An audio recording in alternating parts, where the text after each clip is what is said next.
e-bike ba yan? Paano yan na-charge? May charging station ba para dyan? Paano pag nalobat tayo pag nasa kalsada? Ilan lang yan sa mga karaniwang tanong pag nakakakita tayo ng electric vehicle, mapamotor man yan o four wheels. Kaya for this episode, nandito tayo sa Segway BGC branch para tumingin ng mga electric scooters at alamin ang sagot sa karaniwang tanong tungkol sa mga electric bikes na ito. Dito po sa Manibela. Para masagot natin yung mga tanong natin, pasok tayo sa dealership nila. Ayun, di ba? Ang ganda dito. Ang lamig ah. Tapos, ang una kong napansin, yung mga scooter nila, kakaiba yung pagkakapark nila eh, no? Ginawang mga damit eh. So kasama nga pala natin si Sir Ken, ang General Manager ng Segway BGC branch. At magandang umaga po. Magandang umaga. Salamat po at winelcome nyo po kami dito at inalaw nyo kaming mag-video-video ba para malaman yung mga electric scooter natin at kung ano yung mga kakaiba at kung bakit tayo bibili ng ganyan. At syempre, pinaka number one question dyan is kung magkano ang mga electric scooter natin. At sir, pwede ba kaming itour muna dito sa ating but first of all, I would like to thank you for visiting us. Bali itong Segway na to is branch na to is the first ever flagship store ng Segway. So wow. Dito sa heart ng BGC. So 32nd Street lang. So okay, tawagin ko si Ralph para explain din all about specification and also yung presyo per model natin. Kasi naghahanap din ako ng mga matipid ba? Matipid talaga. Makakatipid talaga ng sobra-sobra versus other gas powered scooters. Actually sir, parang hindi tipid eh. Parang wala ka talaga gagastusin eh. Yun yung ideal for one electric scooter talaga. So, sige, Ralph. Segway ka muna papunta dito. Segway muna tayo. Si Sir Ralph nga pala ang ating product specialist. Sir, baka pwede mo kaming i-introduce sa atin itong mga electric scooter. So currently, ngayon ang in-offer po ng Segway, meron po kaming 3 units. Ito po yung N100, ito yung entry level namin na unit. And then yung sumunod po is E110L, yung mid variant namin. And then yung top of the line namin, which is E300 SE. So ang prices po namin, nag-range siya. Sa starting price po is 109,000 hanggang sa top of the line namin, 275,000. So pwede ba nating malaman anong pinagkakaiba ng tatlo na to, sir? So yung pare-parehas nila, lahat sila, yung mga technology features nila, yung mga app features nila, lahat po sila meron. Wow! So yung pagkakaiba ng mga bawat units is more of yung lakas ng bawat isang unit. At saka yung range niya? Yung range, yung power, at saka yung ilan, isa lang yung battery. Yung iba, 2 yung battery included. So paano nga pala pagka nawalan ako ng, or malulobat na sa kalsada? Paano sa ngayon, hindi pa sobrang established yung mga charging stations or yung mga ibang charging facilities. So ang currently, ang mga Segway scooters, ang battery po nila ay removable. So pwede mong tanggalin yung battery at kung pwede makisuyo lang, makitanong kung pwede makisaksak at makicharge kung sa regular wall socket. Oo nga, nakita ko kanina yung battery nila may handle. So pwede siyang hilahin. Pwede siyang bitbitin, pwede siyang dalhin sa second floor, pwede sa basement. Tapos i-charge lang siya. Oo nga kasi pag nalobat, hindi naman buong motor yung dadalhin eh. Oo nga pala, no? Ang buti naisip nila yun, ang galing. So napansin ko sir, meron tayong nakasabit na A10 ba to sir? E110L. E110, so mukhang magaan din naman yung mga unit natin. Yung sir. mga units natin for the N100, kung sabihin natin yung weight niya na walang battery, yes sir. 67 kilos. Okay, magaan lang. Eh yung battery sir, ilang kilo ba yan? Yung battery naman mga 14 kilos ang isang battery. So siyempre sa mga bibili po ng electric scooter, siyempre, kumbaga sa budget-wise, mas tipid siya, no? So, wala kasi siyang yung fuel, maintenance niya, low maintenance cost, and then low rin yung consumption cost. Kasi kuryente yung binabayaran, so, hindi gasolina. So, walang maintenance sir, wala talaga siya, at talagang totally wala siya. Meron pa rin, parang motor, papalitan mo pa rin yung brake pads, at saka yung gulong, at saka in case naman, yung mga fluids. Like yung mga brake. So, ang range po ng lowest variant namin, between 60 to 100 kilometers. Oh, so kung 50 nga, balikan 100. Kung 50, walang Isang problema. Kargahan lang, no? Pero yung 100 niya, syempre, depende yan kung paano yung maneho. Oh. Kung matipid ka sa acceleration mo, syempre, mas lalayo ka pa ng range mo. So dito naman tayo sa top of the line ninyo, sir. So, ilan naman ang range dito, sir? Sa top of the line, 60 to 130 kilometers. So, bale, eto kasi, kaya halos same pa rin yung range niya, mas malakas naman yung motor. Okay. Bukod sa dalawa na yung battery niya, yung top speed nito lumalagpas ng 100. Oh, mas mabilis pala to. Ang galing, ha? Sa pinaka number one na dapat nating alagaan sa electric scooter ng Segway is yung battery, no, sir? Siyempre. Paano ba yung, halimbawa, meron ng mga bumili, ano yung ma-advise mo para mas tumagal yung buhay ng baterya? Yung mga advice namin, same sa mga phones natin, may cap siya na charging. So, pwede rin na parang between pag 20% na, i-charge mo na yung battery to 80%, hindi mo kailangan ni 100%. Tapos yun na yung parang gamitan mo na daily use. And then, if ever naman na may times na halos isang buwan or 2 buwan mo hindi siya gagamitin, i-unplug lang yung battery. Tapos, every now and then, i-charge lang yung battery. Tapos, yun na yung basic maintenance ng mga battery ng mga electric scooters. Yung mga questions rin ng iba, bukod sa mga maulan na lugar, bahain na lugar, so far, na-testing na rin namin yun. Okay. Yung mga batteries nito are IPX7 siya. So, 1 meter, 30 minutes, yung submersion sa tubig, wala siyang problema. So, kung mabasa lang man siya, kung basa lang, walang problema. Pero kung yung nalubog, syempre, parang ibang motor rin, tatanggalin mo rin sa baha. Okay. Parang sa kotse lang din, syempre. Parang kotse. Diba? Hindi naman ginawa yan para sa lubog, di ba? Dito sa BGC showroom, bukod sa mga electric scooters, meron rin po kami mga gears and apparel.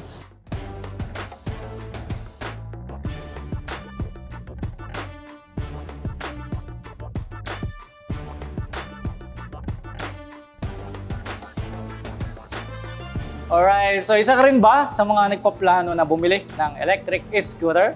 Sana ay nasagot namin ang inyong mga tanong, mga kamanibela. Huwag kayong aalis dahil we will have a closer look sa mga bagong electric scooter ng Segway dito sa Manibela.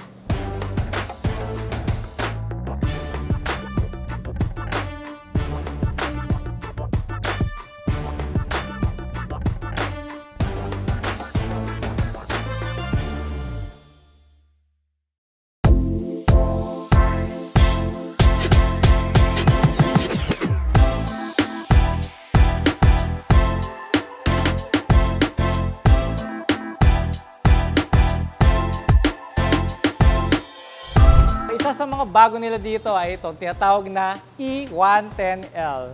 Kung titignan natin mga kamanibela, hindi mo akalain na electric scooter siya. Mukha sa talagang motor eh. Hanapan mo lang ng tambucho eh. Doon mo lang malalaman eh. So, napakaganda ng kulay ng demo unit nila ngayon. Nag-match pa yung kanyang kulay ng handlebar, handle grip sa kanyang upuan. Talagang super classic din pala ang design ng mga electric scooter niyo, sir. Hindi siya mukhang robot ba?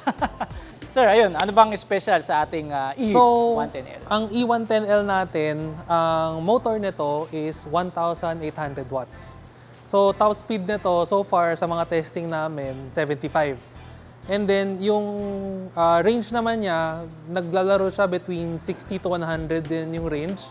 Tapos, yung battery niya, 1.7 kWh yung battery. So, hindi siya ganun kalaki, hindi siya ganun kaliit. Enough siya for everyday na biyahe mo. And then yung mga yung charging time naman niya, yung kasama kasi dito, maliit lang yung charger niya eh. So, matagal talaga yung charging niya, between 8 to 9 hours. Pero, meron rin ino-offer si Segway na fast charger. Yung fast charger na yun, parang lalabas from 8 to 9 hours, magiging 2 to 3 hours na lang yun. Yung price nun, estimate namin, nasa 15,000. And then yung sa mga charging stations, same sa lahat ng mga scooters, regular wall socket pa rin siya. So, pwede mo tanggalin pa rin yung battery, tapos isaksak mo sa loob ng kung saan may outlet.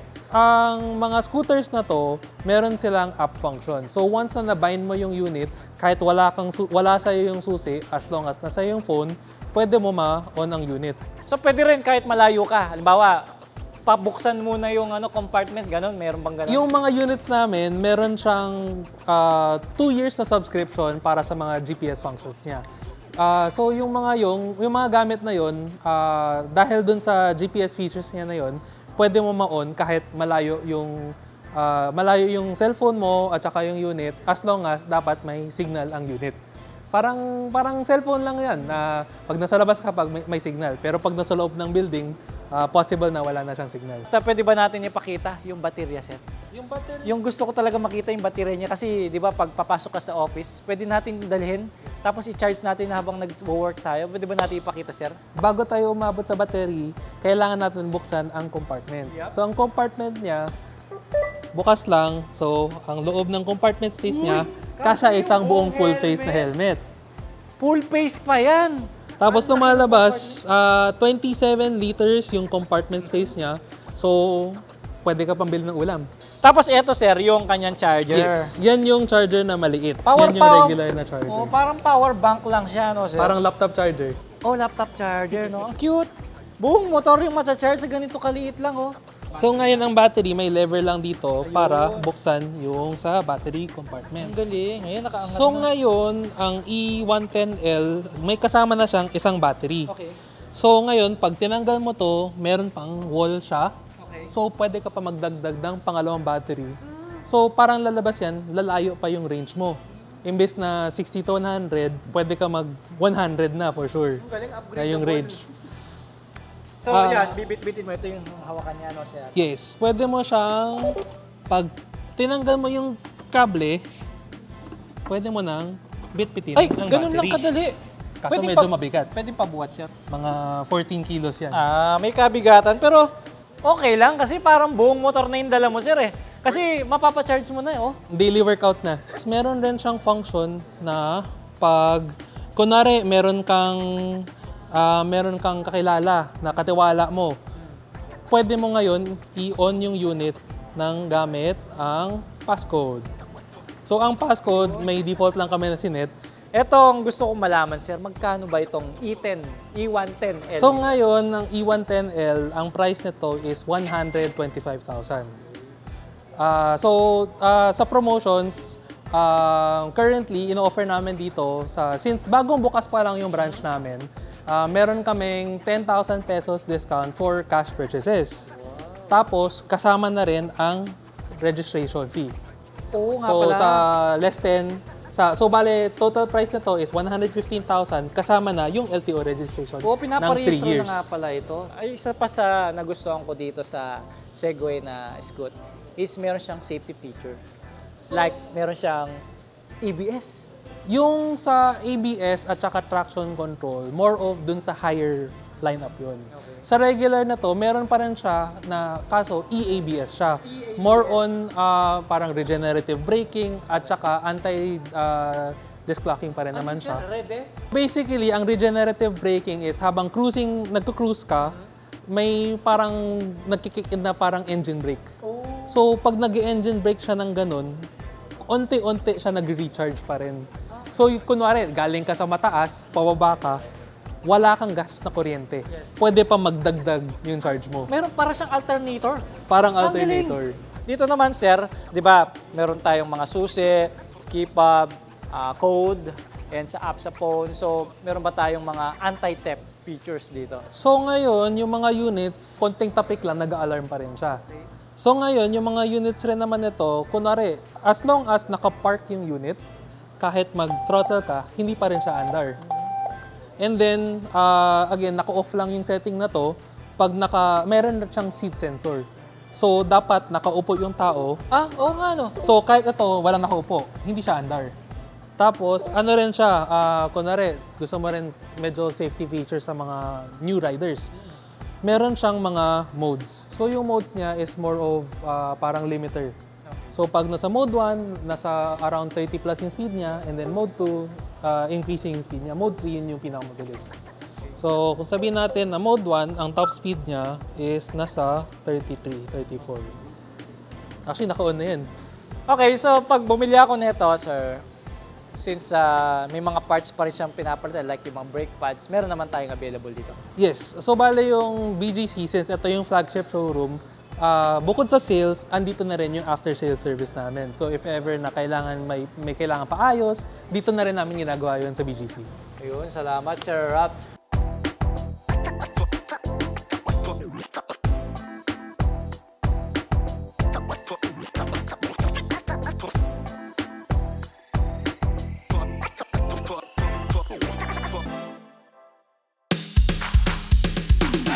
Alright, test drive naman tayo ngayon para sa E110L at ito yung first time nating sasakay dito. Katulad lang din siya ng mga scooter na madalas natin nakikita sa kalsada. Ang una mo lang mapapansin sa kanya, ang gaano. Tapos, meron din siyang susi. And then, pipindutin natin itong start button niya para lumabas yung ready. Ayan. Then pagka nakalabas na yung ready na yan, igagas mo na lang or ito-throttle mo na lang. Andar na siya. Oh, di ba? Ngayon ay naka mode 3 tayo. Yun yung pinakamabilis na mode. Ayan, kasama natin yung dalawang staff dito sa Segway BGC branch. Tamang-tama umuulan na masusubukan talaga natin yung motor nila kasi sabi nila okay siya sa ulan, di ba? Waterproof yung mga baterya niya. Wag lang malulubog. Ang lakas ng preno. Yung busina, ano kayang tunog? Yun, typical na busina ng motor. Isa sa safety feature ng scooter na to is kapag naka-squish yung ating brake, kahit na ginagas mo siya, hindi siya throttle up or hindi siya aarangkada, ganun. Halimbawa ngayon, kahit anong gas natin, wala pa rin siya kasi nga nakapreno tayo sa likod. And same sa harapan. Yun ang maganda, di ba? And eto, nandito tayo sa highway. Medyo ingat lang ng konti or dagdagan ng konti yung alertness mo sa kalsada dahil hindi ka nararamdaman ng mga kasabay mo sa kalsada. Dahil ang tahimik ng e-scooter. In terms of comfortability, ang taas ng manubela niya, ang lambot ng upuan, tapos yung suspension malambot din, tapos yung legroom ang luwang, oh. Diba? Yung pagtutwist ng throttle, hindi siya super responsive. Well, kasama na kasi yun sa safety feature niya, yung hindi ka niya bibiglayin kapag iniikot mo yung throttle mo, no? Para hindi ka naman maiwan sa motor kapag umaarangkada. May konting lambing yung kanyang power. Ang bilis din niya para sa E110L, though meron pang mas malakas dito. Pero sa akin para sa city driving, okay na sa akin itong lakas niya. Ngayon, siyempre, ito ay the battery. So, as much as possible, tumagal yung battery niya para mas malayo yung mararating natin. So, depende na yon sa pag-twist ng throttle and sa mode. Since naka mode 3 tayo, mas may advice ko kung nagtitipid kayo or para mas malayo yung maaabot mo is i-mode 1 mo lang para hindi ganun bigay todo yung power niya. Sa side mirror, ang laki ng side mirror, maganda yung disenyo, classic at bagay na bagay sa mga city na palaging bumabiyahe, no? Like sa office, ganoon, as student, okay din. And pag ride naman sa province, sabi nung mga naunang nag-ride dito is dinala na nila sa Marilake, so walang naging problema. And alam niyo naman kapag bulubundukin, may mga downhill yan, di ba? So pagka pababa yung biyahe mo, kusa siyang nagcha-charge. Ayan, hindi lang tayo masyado ramdam, no? Hindi tayo napapansin. So sa singitan, okay naman. Matsaka magaan siya, no? Yun ang gusto ko sa kanya. Hindi mataas yung upuan niya, ang luwang dito. So may sabitan pa, di ba? Meron pa siyang magandang feature dito, di ba? May nakasuot na ready. Pag tumayo tayo, mawawala yung ready. Kahit igas mo, hindi siya magpa-power. Yun ang maganda sa kanya. So kailangan ma-sense ng upuan na umupo ka. Like yan, naka-ready na siya. Pag ginas natin, na-under siya. Pag nakatayo, wala talaga, oh. Tsaka meron siyang tunog, oh. Dito sa kanyang instrument panel, kitang-kita yung speed meter, battery percentage, oras. Tapos ang ganda ng quality ng screen niya. Ngayon na nagra-ride tayo ng basaang kalsada, wala pa akong naramdaman na parang dudulas ka. Kasi iwas-iwasan lang natin yung mga guhit sa kalsada kasi madulas yan. Kaya kung pepreno ka man, huwag kang tumuwid dyan.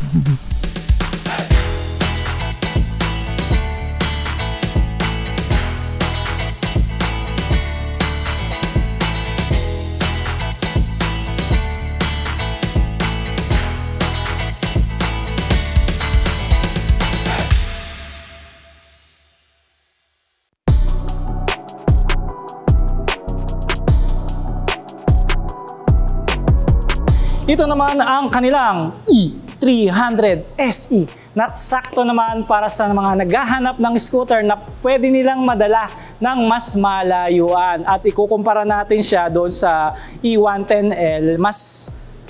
Actually, mas aggressive yung looks niya. Kitang-kita mo, black siya, mas masculine yung dating, mas more panglalaki ba yung dating, no? At napansin ko, iba yung kulay ng kanyang rear suspension. And then, dito sa kanyang front brake system, mas malaki yung kanyang brake caliper, mas iba yung kanyang brake disc. At according to Sir Ralph, black lang ang nilabas na kulay ng Segway ng E300 SE. Pero ano nga ba ang mga features nitong E300 SE na pwede nating magamit on the road? Kasama ulit natin si Sir Ralph, ang product specialist dito sa Segway BGC branch. Para alamin naman natin yung mga pinagmamalaking features ng E300 SE. Mukhang mapaparami yung ating discussion ngayon kasi mas top of the line to di ba? So, magkano ba ang ating E300 SE, sir? Ang price po nito is 275,000. Oh, malayo ba ang kanilang difference mula dun sa E110L? Ano ba yung motor specs ito or technology features na wala dun sa isa? Yung mga meron doon, lahat meron din dito. So yung difference lang niya, kung yung previous version is 1,800 watts lang, ang itong model naman po nito, 7,800 watts. Hindi mas mabilis to, sir. So, ang 7,800 watts, yung rated. Okay. So, sabihin natin maximum power, 10,000 watts. Oh. So, kung ko-convert natin sa CC, sir, mga ilang sa CC, siguro sa kalsada nag-testing namin to. Nakikipagsabayan siya sa mga 300cc. Aba, malakas nga. Tapos ang gaan pa. Eh di ang bilis ng arangkada nito, sir. So, yung range nito, sir, bukod sa malakas yung engine, di ba? Mabilis siya. So, yung unit na to, 2 batteries yung included. So, yung range na to would be 60 to 130 kilometers. Wait lang, sir. Pag bumili, dalawa kagad yung battery niya? Yes. Aba, okay siya. Dalawa kagad. Tapos, pwede pa siyang i-upgrade ng isa pang battery. So matotal, 3 siya. So, yes. Yung battery nun, na third battery, andito na siya sa compartment. So, nasa iyo na yun kung gusto mo mas malayuan or gusto mo may dala ka. At least upgradable yung mga scooter nila, no? Ang galing. May choices talaga yung mga customer ninyo, no? Tapos, sa pag-charge naman, ngayong, siyempre, madami na yung battery niya, mas matagal siya, siyempre, no? Yung charging nito, ang kasama kasi dito is yung mas malakas na charger. Pati charger? So, yung charger niyan, ganito na siya kalaki. Okay. So, bale yung charging time nito, 5 to 6 hours na. Okay. Yun yung dalawa na yung battery. Parang hard disk to, sir. Ang laki, ah. Mas malaki pa ata. Oo, parang VHS player na eh. So, sa after service, alam ko, meron din kayo dito, like na-discuss nyo kanina, meron mga available parts dito, especially yung mga brake pads. And syempre, yung battery, dito rin nabibili yan, di ba? Okay. Salamat, Sir Ralph! Pasado ba sa taste niyo itong E300 SE? If di pa kayo nakapag-decide, samahan nyo kami on the road. Dahil ito namang Segway E300 SE ang ating susubukan sa ating test ride.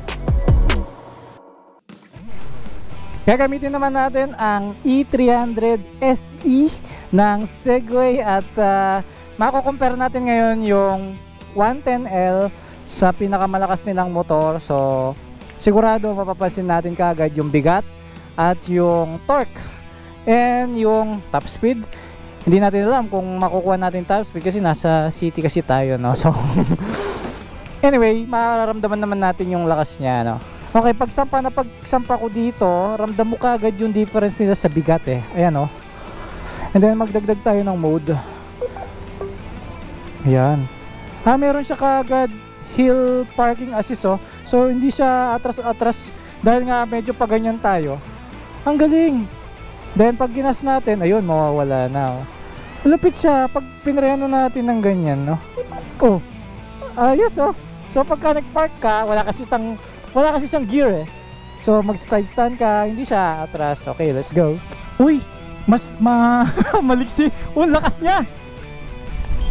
Oh. Oh. Try natin yung ABS. Ayun, may ABS siya. Malakas yung ABS niya. Hindi basta-basta tutumba yung motor kahit madaan tayo sa madulas na kalsada tapos nag-sudden brake kayo. Yun ang maganda dito sa top of the line nilang variant. Tignan nyo, peparano tayo ng bigla. Hindi tumutumba. Yung sa likod kaya. Ayun, may ABS din yung likod. Super ganda naman pala. Yun ang hinahanap ko sa mga e-scooter. May ABS at hindi lang isa, harap likod pa. Tapos ang lakas niya, oh.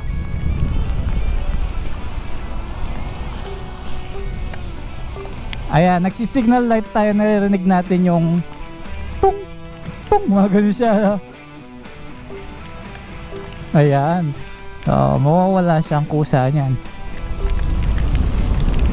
Ang ganda. Sayang gamitin ito. So in terms of bigat, mas gusto ko to kasi ramdam mo yung parang feel mo nakaapak talaga yung gulong niya sa kalsada. Parang feeling mo grip talaga siya. Although okay din naman yung isa at pwede naman i-upgrade ng isa pang baterya. Yun ang maganda dito, upgradable siya. So mas malakas nga to. Ngayon sa number 3 tayo, nalagay natin sa 1. Okay, ngayong nasa 1 tayo, ang pakiramdam niya is parang number 3 nung E110L. Okay din naman yung 1, mabilis din siya, oh. So yun, nasa sa iyo na kung anong mas trip mo. Siyempre pag mas malakas yung e-scooter, mas mabilis siyang kumonsumo ng, or mas malakas siyang kumonsumo ng baterya. Kaya kung pang city, okay siya. Kung pang highway, ayun, ipasok mo ng third mode. At madali lang naman siyang i-select. Ayun, oh, may tunog pa, di ba? At sa lakas nung tunog niya, kahit yung signal light na indicator nung nasa harapan natin, naririnig natin, oh. Ang ganda ng tunog niya, na sarap sa tenga. Ayan, oh. Sobrang lakas ng torque.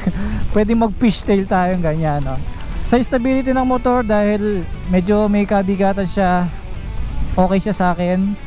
Comfortability, kapareho lang din nung E110L. Same lang din yung body position. In terms of design, cute yung design ng E110 dahil nga puti siya. Dito naman mas aggressive yung looks niya at tamang tama yung kulay na pili nila, black for aggressiveness dahil sobrang lakas din ng motor, kayang makipagsabayan.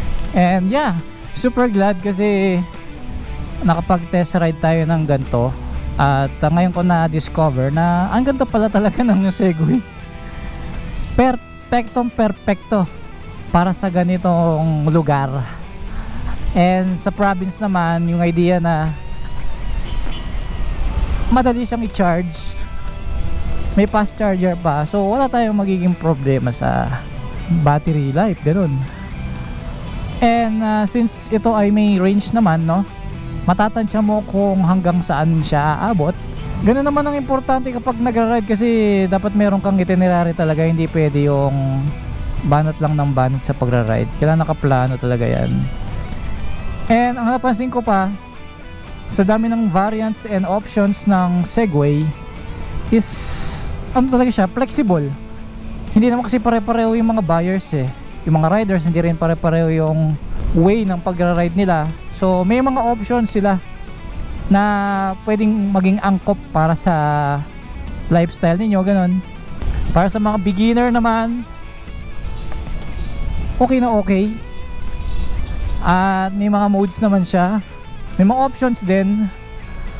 So yun, okay, maganda siya. Kung may budget lang talaga, isa ako sa magiging customer ng Segway. Lalo na ngayon, na-try ko na yung mga e-scooter nila. And that's it, nandito na tayo. Super sulit ng experience, maraming salamat. And may na-discover na naman tayong magandang electric e-scooter.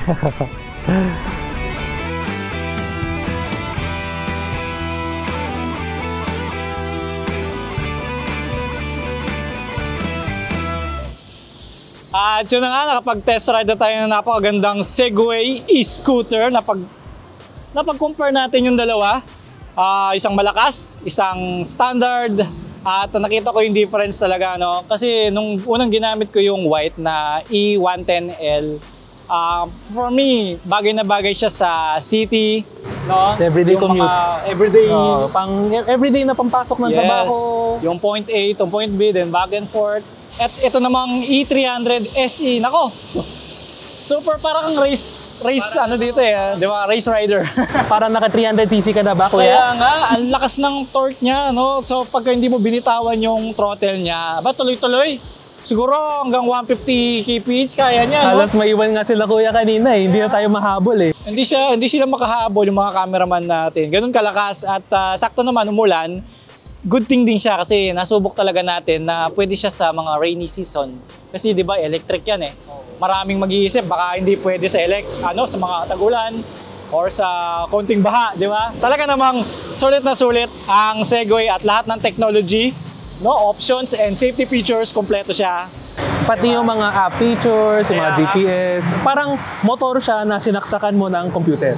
At yun na nga guys, kung meron kayong mga may sasuggest, comment down below. Baka meron pa kayong mga gustong i-test ride namin. At nandito si Sir Ralph para sabihin sa atin kung sakali mang gusto nyong mag-test ride ng ganitong unit. Sir, saan nga ba located dito? Currently, nasa BGC, 32nd Street, corner Rizal Drive. Meron ba silang Facebook page? Or? Yung Facebook page po namin is Segway E-Scooters Philippines, Segway Auto Hub BGC, at saka yung sa Instagram rin namin, Segway E-Scooter Philippines. So alright, so dito na po nagtatapos ang ating test ride at huwag nyo kalimutang mag-like, share, and subscribe sa ating Manibela channel.